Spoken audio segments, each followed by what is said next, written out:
Sign up for free Stratfor Intelligence. Simply enter your email address to receive 2 free reports each week.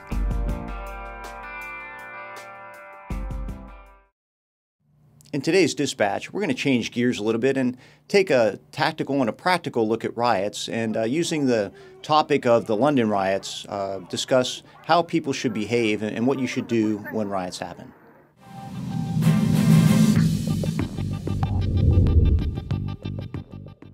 It needs to be understood that riots and mob activity can and quite frequently do turn violent. It's still very important for regular citizens just to maintain a heightened alert of situational awareness during times of civil disobedience. So what you're going to want to do is really keep alert as to what's going on through the news media. You're going to obviously want to keep your eyes and ears open to see what's happening on the street outside of your hotel or outside of your residence or business.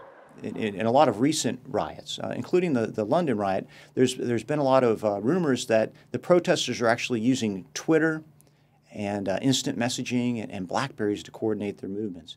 If you can find out which Twitter feeds that the protesters are using, that can allow you to really monitor where they're going, what their intentions are, and that can also help you stay one step ahead of them and help you stay out of trouble.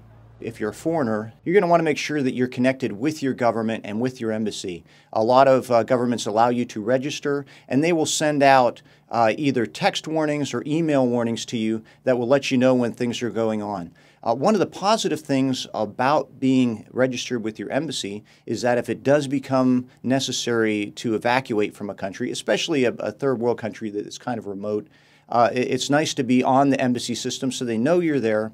They'll be looking for you, and they'll account for you when they're looking for space to get you out, whether it's on a ship or an aircraft. If you're a resident in a city like London, or if you're just a visitor, really the second thing that you want to do is to start looking at your contingency plans and your flyaway kit. You want to make sure that you have everything you need packed and ready to go in case you need to run.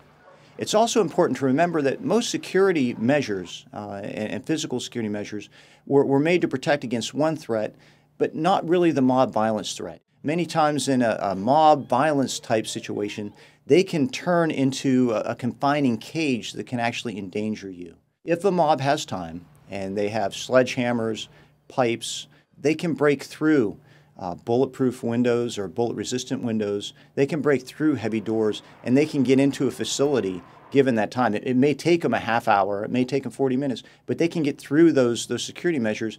So just because you have good security at your site doesn't mean that you don't have to be prepared to get out of there and to fly to safety. One of the things, after we've gotten intelligence on our riots, once we've examined our contingency plans and our flyaway kits, we also then want to figure out exactly where our line is when we're going to want to withdraw. And this is going to be something that each individual is going to have to come up with themselves. You know, when the rioters get to such and such an intersection, such and such a block, this is the place where I'm going to want to make my escape and get out of the area. There are also different kinds of mob violence, and it's important to remember that in cases like London, it's basically general.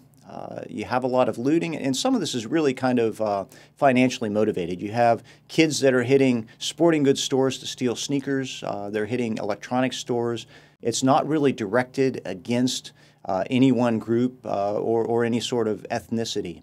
However, there are other cases. We've seen some past London riots, for example, the May Day riots in 2000, where we had a very anti-globalization campaign going on, and in those kinds of riots, multinational corporations and hotels and banks and restaurants were attacked just because they were part of these globalized chains.